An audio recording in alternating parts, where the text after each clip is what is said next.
de Forma de 19 Economia de Solidária no Guarabira e 1990 a região. Nós 2000.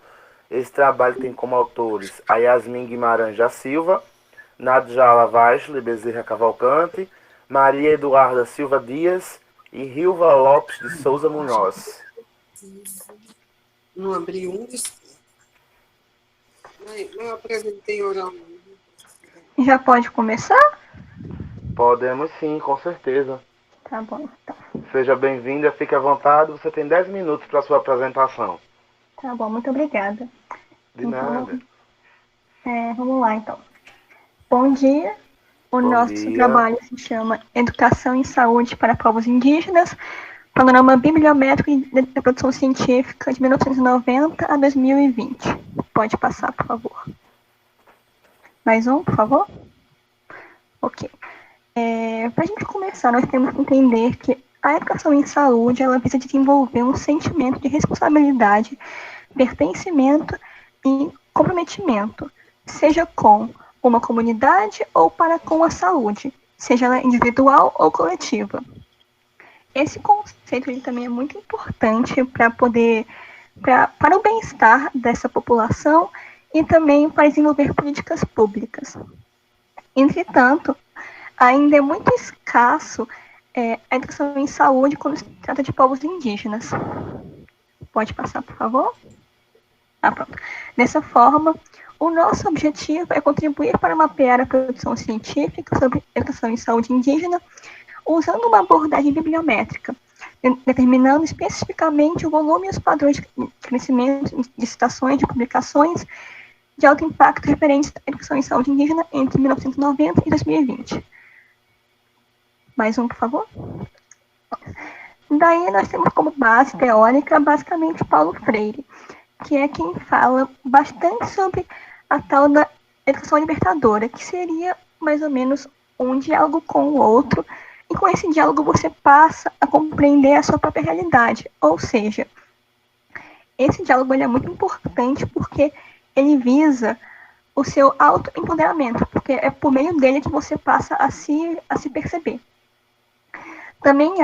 Ele também fala bastante sobre rejeitar a tal da educação bancária, que seria um conceito de você assume que o educador detém o conhecimento e o educando seria uma tábua rasa, ou seja, ele possui muitos poucos conhecimentos. Então, como se fosse realmente um depósito bancário, o educador transmite para o educando esses saberes. Ele também fala bastante sobre a tal da transculturalidade, que seria um conceito em que você só passa a adentrar a órbita cultural do outro, ou seja, você só passa a compreender o outro culturalmente quando você tem respeito, humildade e tolerância com o outro. Ou seja, você só passa a entender o outro quando você não cria, quando você não cria uma hierarquia, ou quando você não cria uma violência simbólica, ou seja, é algo bem de igual para igual. E isso é muito importante quando a gente passa a entender que as culturas indígenas e ocidentais são bem diferentes. E agora, falando sobre os métodos, esse é o estudo bibliométrico com abordagem quantitativa, feito por meio da revisão da literatura, que é um método em que basicamente você analisa a produção científica em uma certa área. Foi usado o Web of Science para resgatar nossos artigos de interesse. Pode passar, por favor. Foi usado o Excel para analisar os dados e criar os gráficos. Também foi usado o Mentimeter. E agora eu passo para as minhas colegas.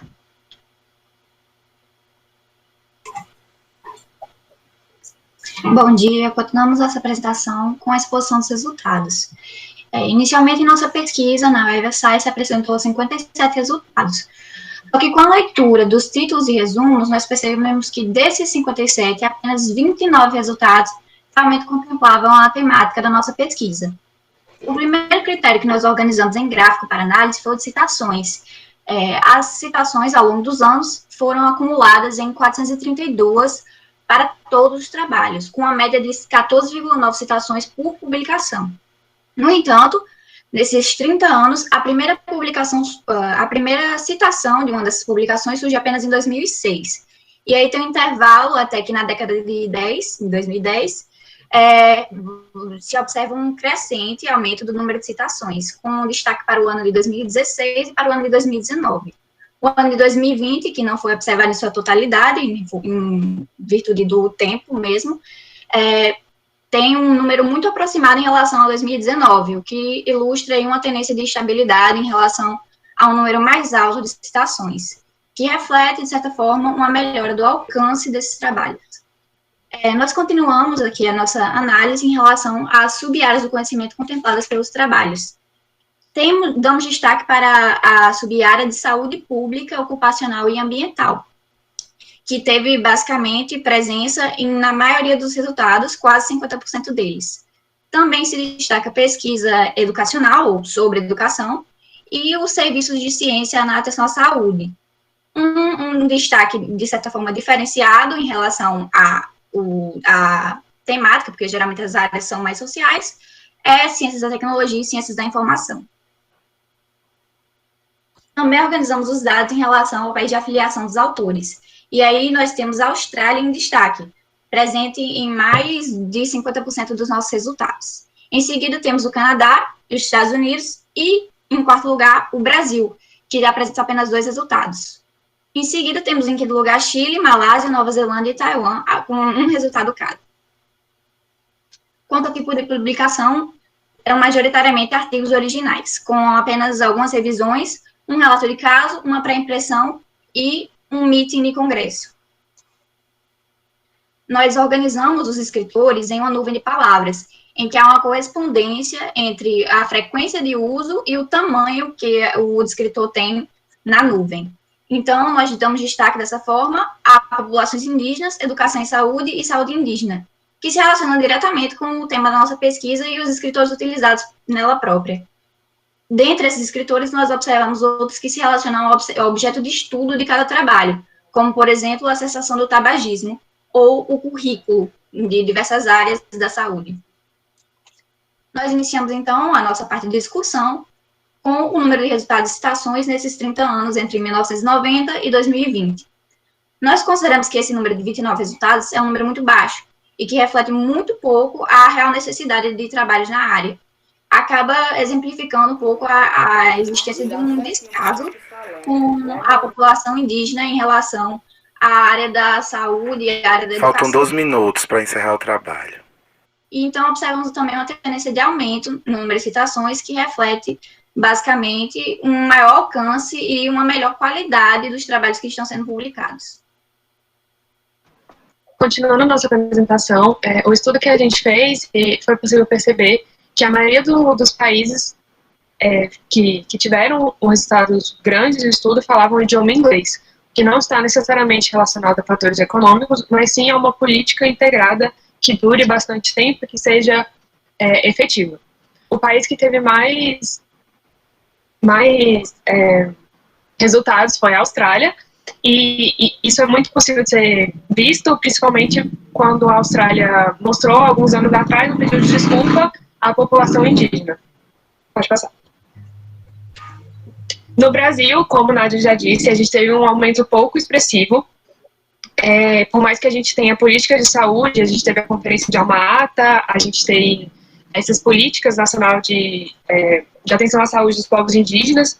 Todas essas políticas, elas prevêem que a educação em saúde da população indígena seja baseada nas diversidades, tanto epidemiológicas quanto culturais dessa população, mas isso, no Brasil, a gente percebe que acaba não acontecendo. Muito disso é atribuído ao aumento da democracia racial, justamente porque no país se acreditou durante muito tempo, e algumas pessoas ainda acreditam, que raças e etnias não seriam fatores importantes para gerar desigualdade social no país. Pode passar, Nath. Quanto à nuvem de palavras, a gente vai fazer alguns destaques, vou tentar passar mais rápido, já que o tempo está acabando. Primeiro seria a ausência do termo multiculturalidade, que, como Maria já disse no começo, se relaciona muito com o nosso referencial teórico, que foi Paulo Freire. Então, ele dizia que falava da transculturalidade, e a ausência desse termo na nossa nuvem de palavras mostra que ela não está indo de acordo com o pensamento freiriano. Além disso, termos como resistência indígena e colonização seriam esperados na contemporaneidade, porém eles não foram percebidos durante o nosso estudo.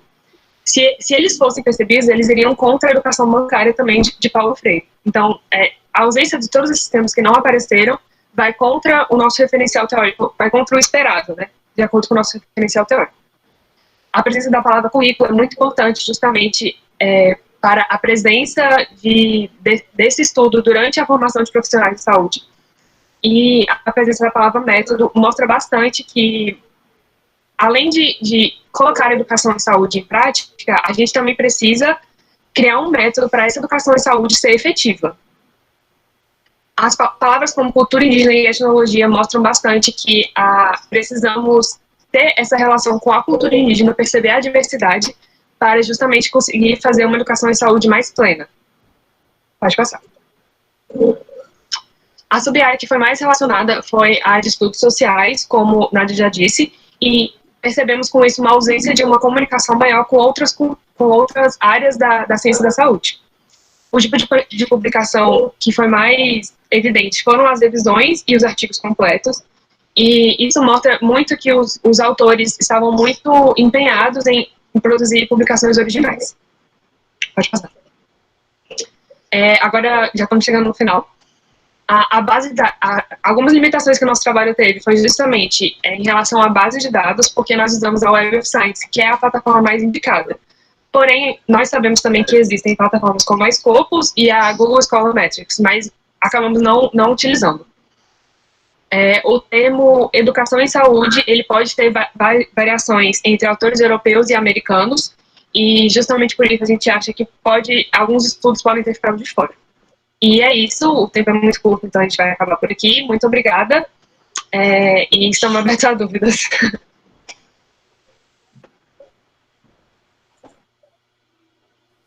Parabéns pela exposição, meninas, do trabalho. Agradecemos a participação de vocês nesse GT e abrimos, né, espaço para o próximo grupo. Sim. Pronto. Justamente. Nós temos agora a próxima apresentação, práticas de ensino-aprendizagem acerca da cultura afro, desenvolvida em uma escola do campo, uma experiência vivenciada em escola Nossa Senhora do Carmo, Bananeiras, por meio de roteiros de aprendizagem ao ensino remoto. Nós temos como autores Bárbara Eusébio da Silva e Jailze Felipe de Oliveira Souza Santos. São as autoras desse trabalho.